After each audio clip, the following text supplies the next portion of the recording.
Your talk. So can we please welcome to the stage Ben Bailey.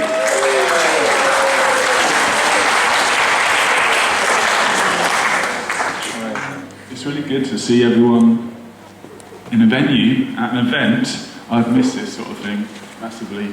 I know a lot of people have been having a tough time during the pandemic, but if you're into conspiracy theories like me, it's been amazing. These last 2 years. Great. Let's have a quick rundown, shall we? Straight in at number 10, the US election was rigged. This is a brand new entry, and there's no evidence, so it should be a steady climber. Coronavirus is a hoax. This was a smash hit last spring, but it's since been overtaken by the follow-up. Coronavirus was made in a Chinese lab, now currently at number 8. Number 7, Finland doesn't exist. Did you know that? There's not even any landmass there. It's just sea. 66 places at number 6, Prince Charles is a vampire. We all had our suspicions. 5G is a mind control device and or a radiation weapon, no change there. Number 4, 5G also somehow causes coronavirus. Number 3, Bill Gates wants to put a microchip in your brain, and back again with a new reissue, The World is Run by Alien Lizard People. A perennial classic from David Icke, a true master of the genre. Number 1, at the top of the charts, for the 17th month in a row. I'm going to skip that, because you are not ready for the truth. So I don't know about you, but I've been spending a lot of time on the internet lately. This talk is like the equivalent of me saying, hey, did you see that thing on TV last night? Except, in this case, the thing on TV was hundreds of YouTube videos, and last night was the last 18 months. But it's not just online. I've heard people shouting crazy things in the street. There's weird graffiti popping up here everywhere. And I went for a walk around Hastings today and found some very interesting signs on your road. That the chippy round the corner has got a sign saying, masks are designed to propagate diseases, which is an interesting fact. I didn't know that about masks, but they're actually designed to spread disease. Anyway, let's talk about, so even before the pandemic, there was a study, Cambridge University and YouGov produced a huge study about conspiracy theories, and it was the biggest of its kind ever made. And it found that 60% of people in Britain believe at least one conspiracy theory. This was before the pandemic, 60%. Presumably that means over half the people here are just waiting for me to get to the part about lizards. I'm not going to be talking about lizards. I will be talking about burning 5G. Like last year, the anti-5G conspiracy theory inspired a spate of arson attacks around the country. In April alone, there were almost 80 attacks on towers. Most of them weren't even 5G enabled. At the same time, hundreds of telecom engineers were abused and attacked in the streets. One was spat at and got COVID. Another was stabbed and hospitalised. Someone also thought it was a good idea to hide booby traps. There was a bunch of anti-5G posters put up that had booby traps to stop people taking them down. So someone actually thought it was a good idea to hide needles and razor blades behind a poster. This is where we're at, right? I should have mentioned that this talk might be distressing for some people, so let's relax with a nice picture of a cloud. Hang on, is that Charles Darwin? Or is it Uncle Albert? Can't work it out. Actually, it's a psychological effect called pareidolia, which is a trick of the brain that makes you see faces pretty much wherever you look, even when you're looking at domestic appliances. So pareidolia. This is why we see the Virgin Mary on pieces of toast, right? It's also why houses in Swansea look a bit like Hitler.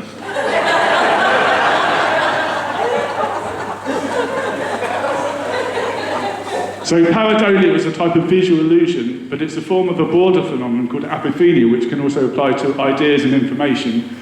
And apophenia is basically a tendency to infer meaningful connections between unrelated things. In extreme cases, it's linked to schizophrenia, and it can make delusions feel like revelations. So are conspiracy theorists suffering from a mild form of psychosis? Maybe, some of them probably are, but the same pattern hunting instinct, I think, also inspires a lot of art and is also used for things like solving crosswords. So let's not be too hasty to dismiss it all. It's got so bad. Like, back in the good old days, conspiracy theories, I feel like, were much more wholesome. It was all about aliens and ancient histories and secret societies, which was fun, you know. Nowadays, the idea of a president getting shot in the head seems sort of innocent, somehow. By the way, can you see the face of JFK in this piece of toast? Not everyone can see it.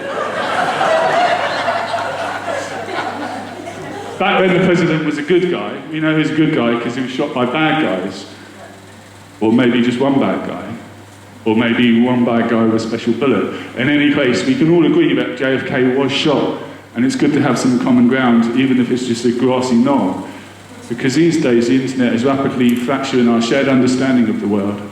You know, I think national lockdowns, it's been a massive catalyst, hasn't it? The pandemic, a massive catalyst for conspiracy theories, but also national lockdowns have confined millions of people to their homes with nothing better to do than go online.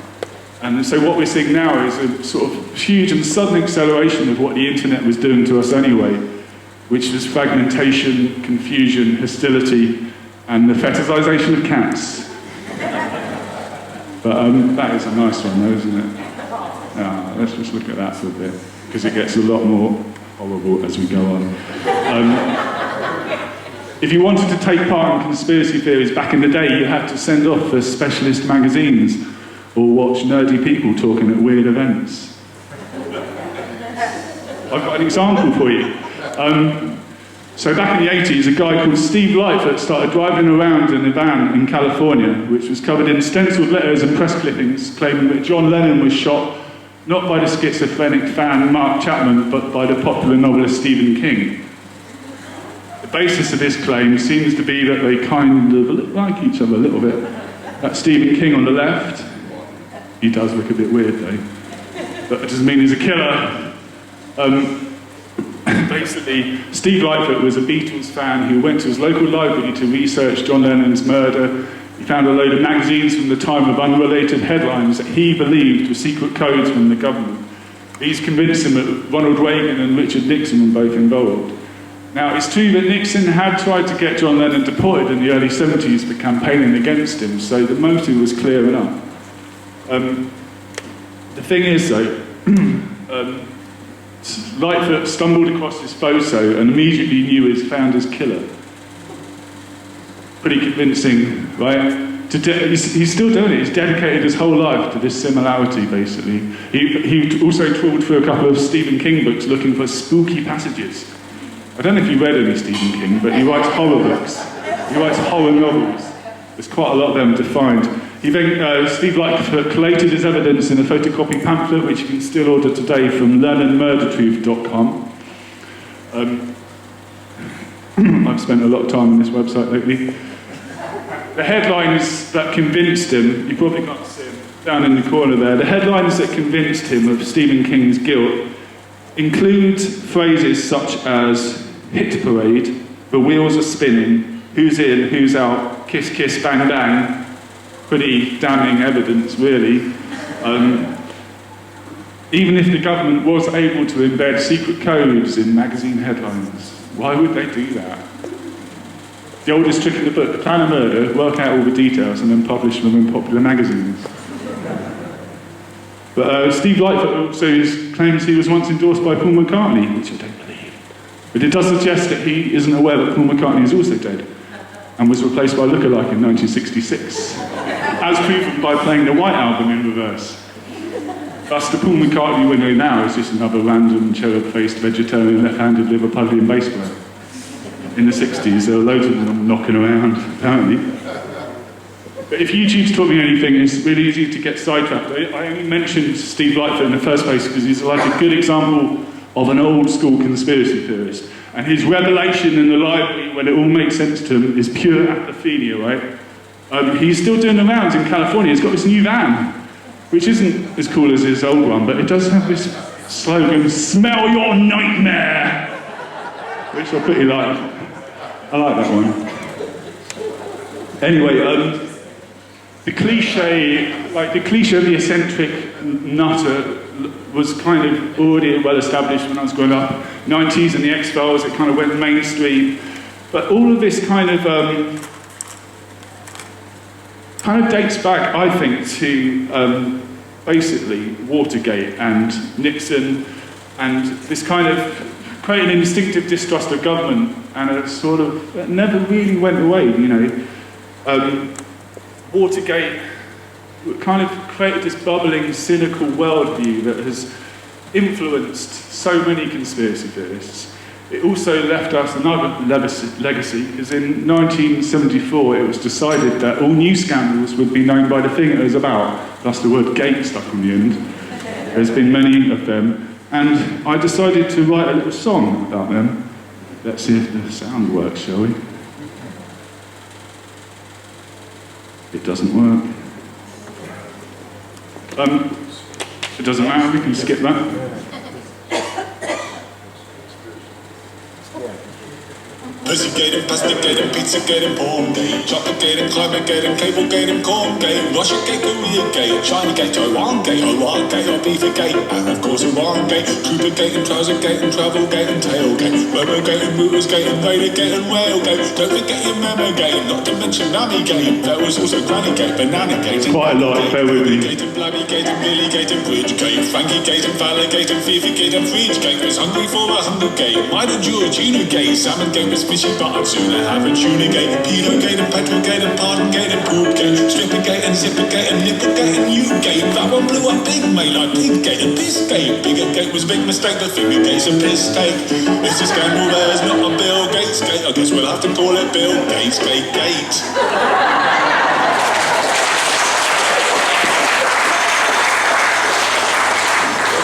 It's worth noting that the whole Gates-suffix tradition, there's Nixon again, the whole tradition of the Gates-suffix was initially popularised by the journalist and former Nixon speechwriter William Safire, who came up with over 20 Gates of his own for different scandals during his career.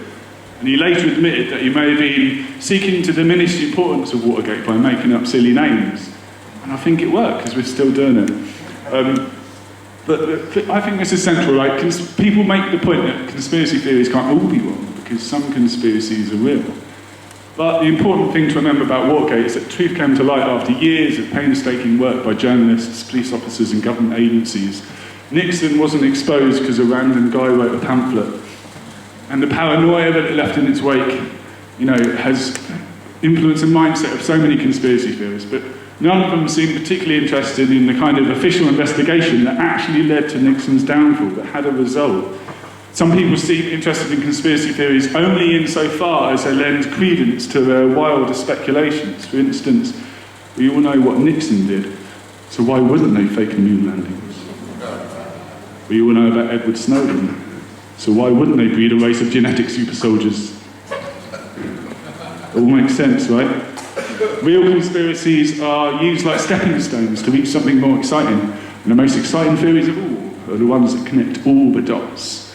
That's the telltale difference, I think. Grand, totalising theories that explain everything are guaranteed to be bullshit, let's face it. And grand theories come about through accumulation and accretion. If you believe one of them, chances are you'll believe a load of them. It's like with hippies. If you're into homeopathy, they're probably into crystals. And if you're into homeopathy and crystals, they're definitely into auras. These beliefs cluster together and reinforce each other. And to illustrate this point, I'm going to show you another song. This is by a rapper on YouTube that I've been watching a lot lately. He calls himself Odd TV. He's not the only flat earth rapper I've come across, but I think he's my favourite. I'm going to show you a bit from one of his songs called Dear NASA, Why Are You Lying? No. Click it. Click it. One more. History has been rewritten by winners of wars. The Jesuit order, Khazars, Freemasons, and more. They pulled the veil over our eyes, and it's time to awaken. Through organized indoctrination, our minds have been taken. It's time we take our power back and we rescue our people. The Vatican and the bakers are like Resident Evil. They may have had the greatest plan that was ever concocted, but Illuminati never thought that they'd ever be spotted. They're manufacturing reality all in our heads. They tell us if the earth is flat, then we'll fall off the edge. But if it is a spinning ball, we won't fall off it then. And gravity is our imaginary magic friend. Why is water always flat when unmanipulated? manipulated? Why are pictures of the earth computer generated? Why you lying to us, man? That's something that we want to know. After that, you're gonna have to pack up all your stuff and go.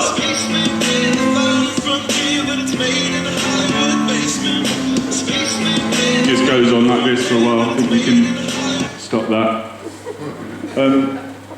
So whatever you think about, you can't argue that he's not concise. Like in one verse, he's managed to pack in theories about Freemasons, the Vatican, Jesuits, moon landings, flat earth, bankers, and Illuminati. He's even got a reference to the Khazars, who apparently was 6th century Turkish tribe. I had to look that up. I have no idea what that theory is about. Please don't ask me questions about that later. The question is, how would you go about convincing this guy on TV that the world isn't flat? This is something I've spent an unusual amount of time thinking about. I'm still not sure. You'd have to sort of uproot an entire worldview all at once, all at the same time. Because people have this old-fashioned notion that if you debunk a conspiracy theory, it will go away. And it's not, they're not. It doesn't work. You may have noticed I'm not doing any debunking here. That's partly because I don't want to talk all right, although I could. I've watched a lot of these videos. But partly because I don't know how useful it is. If someone's sitting on the fence, then fine, that stuff's good. But usually there's something else at stake. I think what we're dealing with is an emotional response that's kind of hardened into an identity, basically. Just to change History has been rewritten by winners and losers. Oh, shut up. In order Vaccination. You knew it was going to come. There's an argument that opposition to vaccination is sometimes partly due to a fear of needles, and some studies have shown a link. So it seems that any effort at debunking has to go that little bit further if there's a negative or painful outcome for the believer. Like when people refuse to wear masks, they like to make out that it's a defiant libertarian gesture, but how much of it is really due to the fact it's just a bit uncomfortable? You know, what if it's the other way around? A conspiracy theory that entailed the rejection of something pleasurable or nice wouldn't get much traction. For instance, how many people did you see protesting against the furlough scheme, right? Not many. Yet by taking that handout, you're agreeing that the pandemic is real, that the government wants to help you, and that lockdowns are a valid measure. It's all implicitly bound up in that. But if Boris Johnson comes around here trying to give me thousands of pounds for doing nothing, I won't have it. I won't have it, all right? I won't stand for it. Of course, you might think it's be difficult to build a movement based on petty personal complaints, but you're forgetting about this guy. Whoa, look at his face up there. Nigel Farage, what's he up to these days? He's reformed the Brexit Party as the Reform UK. He's rebranded it as an anti-lockdown party. And basically, he's kind of... I think he's seeking to capitalise on the anxieties of people who are fed up with lockdowns, but also cynical enough to think that the government has ulterior motives. It seems almost like a political party designed from the outset to appeal to conspiracy theorists. There's a lot of momentum in conspiracy theories, and if you can position yourself, they will come to you. He's sort of done this before. He knows how loyal and vocal they can be when you get them on side. But he's not the only one, right? If you remember the anti-lockdown demos that happened in the US early last year, turns out a lot of them were actually funded by the Republican Party, who were saying lockdown, but funding anti-lockdown protests at the same time. Yet, they attracted protesters whose main sort of political demand was a new haircut, basically. I want a haircut, I need a haircut, I need a haircut, we demand haircuts. Could just buy some scissors. This is, bloody hell. Right. What next? Yes. Right, it gets worse, because I'm going to have to talk about QAnon. This is a conspiracy theory that claims the American deep state is run by an all-powerful global network of Satan-worshipping paedophiles. And that's not the most far-fetched part about it. The hero of this story is Donald Trump, who is currently engaged in an undercover war to expose the pedophiles, rescue the children, and save humanity. This, of course, is our #1 theory. At the top of the charts, satanic pedos run the world and only Trump can stop them. Right. where do we start? QAnon uses, I think, the strangeness of the Jeffrey Epstein case as a springboard into an even stranger realm where Trump is genuinely seen as a saviour. I mean, look at this painting. This is Messiah-level stuff we're talking about. In this video, the bad guys aren't just bad guys, they're also paedophiles. And they're not just paedophiles, they're also black magic cannibals that enjoy harvesting the adrenal glands of terrified children. Apparently, they taste just like chicken. Of course, the Democrats are major villains in this, but you also get people like Oprah Winfrey, Chrissy Teigen, and Tom Hanks. These aren't ugly, old-school loner paedophiles. These are Hollywood celebrity paedophiles with reputations to ruin, movies to boycott, and social media accounts to troll. Right? This is the thing about QAnon. Even though it's supposed to be a secret war, everyone can get involved, especially on Twitter. That's the battleground. But when trolling isn't enough, you can also partake in fancy dress riots at Capitol Hill. This is the Q shaman who later went on to go on hunger strike in his detention centre because it wasn't serving him organic food. The reason we know about this deep state conspiracy is thanks to a mysterious informant known as Q. Q, that rings a bell, yes, like Q, like the character from James Bond. The thing is, in 2017, this was when it all started, an anonymous 4chan user started leaving enigmatic posts that were considered to be secret messages from the good guys on the inside. And the code name Q is said to be a reference to their security clearance, except the security levels in the US military only go up to H. So Q is like 9 levels higher than we even thought possible. That's how important this is. Yet Q has chosen to pass on this classified information by posting vague and cryptic statements on the very obscure corners of the internet. And these messages are known by those who follow them as Q drops. The first Q drop, 2017, it revealed that Hillary Clinton was about to be arrested. It's written in this kind of weird COD military game language, which is supposed to be official, but it just sounds like a kind of computer game message that you would get. You know, it sounds like a game's version of how the military might talk. So this was 4 years ago, and the interesting thing is that Hillary Clinton hasn't been arrested. So the very first message, the thing that set it all in motion, is demonstrably false. But you should know by now that this doesn't matter. This does not matter at all. It's entirely beside the point. There's been around 5,000 of these messages. They stop now. But QAnon followers still pore over them and try and interpret their hidden meanings. They also studied Trump's tweets. For instance, when Trump got COVID, he wrote that he and Melania would get through this together! Now, you might think that's just random angry capitalization, but to people in Q, this is a reference to Hillary Clinton and Trump's long-standing message to get her. Do you see it? See what he's done there? It's clever guy, you never realised. Didn't give him enough credit. But why does he need to pretend to be ill to do this? And what does he gain by tweeting about it? And why did he wait 4 years before making his move? And why is she still not arrested? Lots of answers. Lots of questions, no answers. Sorry, I can't answer any of them. It's a level of decoding. It's a game, basically, and the decoding that goes on in QAnon is even more convoluted than this. Sometimes there's this Mickey Mouse clock. September last year, this Mickey Mouse clock was posted by Q, the hands pointing to 10 and 2. 10 and 2. 10 and 2. October the 2nd, the very day Trump announced it tested positive. Right, it all makes sense. This is the level we're operating on here. It's a kind of espionage-themed role-playing game with annoying puzzle elements. But what is interesting is QAnon incorporates lots of other conspiracy theories, from aliens and NASA stuff to 9/11, even the sinking of the Titanic. And there's a special place for JFK in this narrative. Because obviously he was assassinated because he was fighting the paedophiles back in the 60s. And his son, JFK Jr., faked his own death in 1999 so he could continue his good work, the good work of his father. Some people actually think JFK's son is Q, but let's not get into that. It all makes sense. Here's a map of it all making sense. I'll just let you soak that up for a bit. This is one half of a map, and there are many maps like this.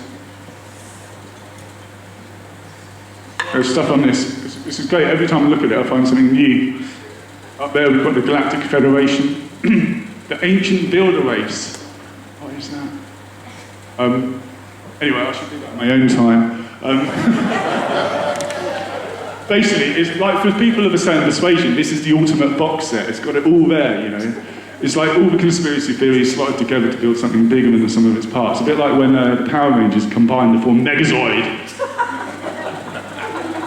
Anyway, back to it. In the US election last year, there were 24 candidates that had expressed support for QAnon. And some were elected. Some were elected, despite the fact the FBI considers it a terrorist threat. QAnon stuff is banned on most social media platforms, but it's long since spread into the real world.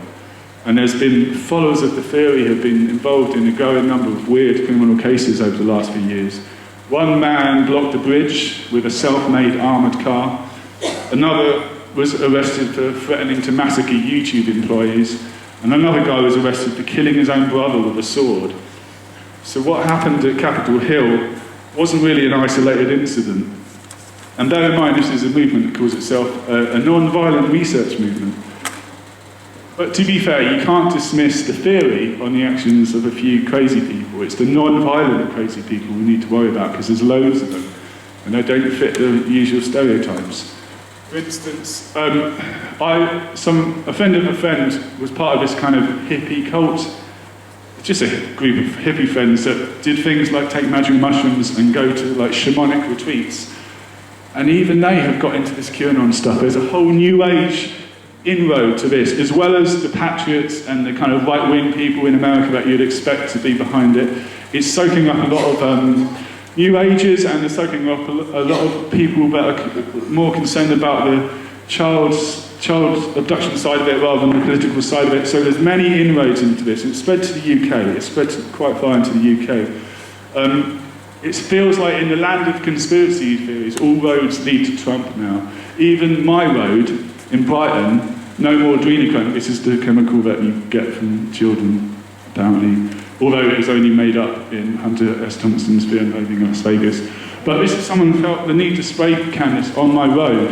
And this is just one part of the graffiti I saw popping up, which has made me want to get into understanding why these theories take off, why they're so compelling. Basically, before I go, I want to try something out. I want to test something out.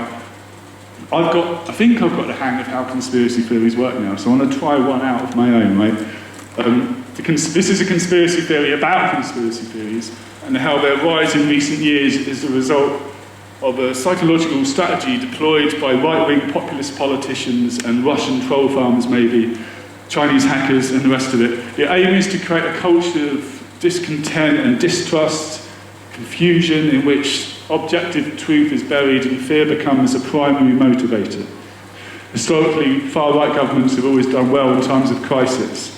So there were people, it seems like they're stoking up the problem, that people are simultaneously creating a problem and claiming to have a solution. Cambridge Analytica may have been involved in this, or maybe one of their successors, but in any case we know how granular and precise their tactics have become. And why wouldn't they target conspiracy theories? Why wouldn't they? And the benefits of this mind control campaign, this type of mind control campaign are numerous. It allows politicians to draw in people who are usually out of their reach, like those hippies that love Trump. It allows a fiercely loyal and easily mobilised hardcore following, like the Capitol Hill rioters. It allows you to endlessly smear your opponents, like Hillary Clinton or Obama, and it uses a classic self-sealing logic of conspiracy theories to dismiss all criticism. Just say the magic words, fake news media. That's all you need to do, and it's dead.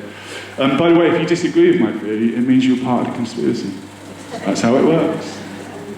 Anyway, let's have a vote on this. People like to say that you can only defeat fascism with democracy, so let's test it out.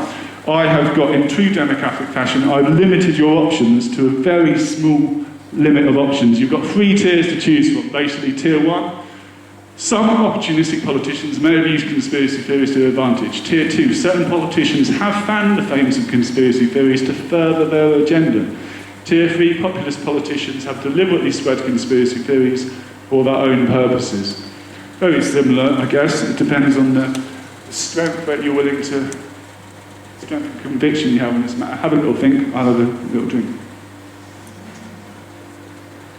I guess we'll have to do this by putting your hand up. Let's put your hand up for tier 1. And I can't actually see, so I could just make up the result. I think we've got 1, 2, 4, 5, 6, and 7, 8 over there. Hands up for tier 2.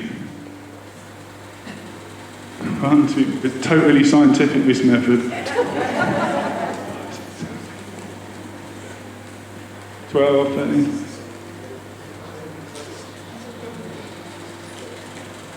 21. Someone's hand up in the corner looks suspiciously like a kind of salute, but I'm assuming it wasn't. So, tier 1, I've forgotten what tier 1 has now, remind me. That was a wealth of different voices that I couldn't interpret one. Anyway, tier 3, put your hands up for tier 3. What have we got here? 1, 2, 3.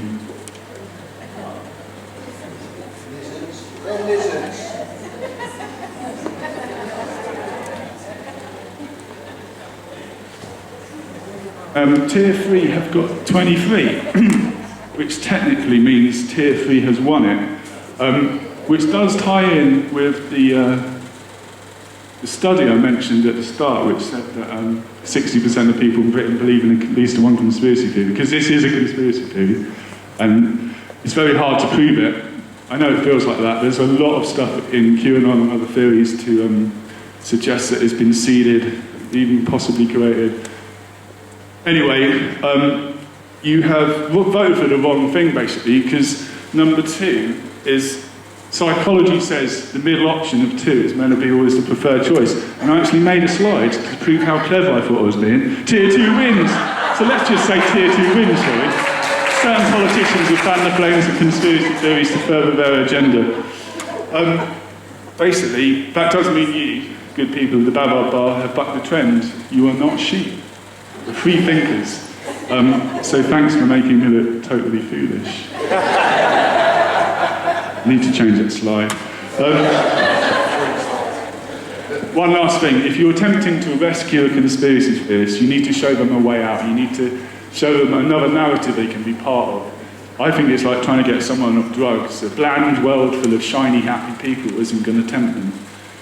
And you can't uproot beliefs, maybe, but you could perhaps reframe them. For instance, Bill Gates doesn't want to turn you into a cyborg, but it is a bit creepy when a previously ruthless capitalist ends up having such a huge role in public health. He's unaccountable, there's no reason why he should be saying the stuff he does. Doesn't mean he wants to put a microchip in your brain. Prince Charles isn't a vampire, but he is part of a parasitic ruling class that lives off the blood and toil of workers. And he is a pain in the neck. So on a metaphorical level, many of these theories ring true. Maybe we should see them more like religious parables or fables. You know, cathartic expressions of the power in our lives, the lack of power in our lives, because the most powerful entities in the world right now are giant corporations run by a handful of billionaires who probably do meet up in fancy hotels to discuss their nefarious plans with or without robes. But tech companies aren't pushing for 5G because they want to kill us off. They want our data so they can sell it to advertisers. It's your money they're after, not your adrenal glands. You're flattering yourself if you think you make a tasty meal, but also you're fooling yourself if you think everything will be fine if people stopped believing these stupid conspiracy theories. Just because you're a perfectly rational skeptic doesn't mean they're not after you. Wake up! That's the end.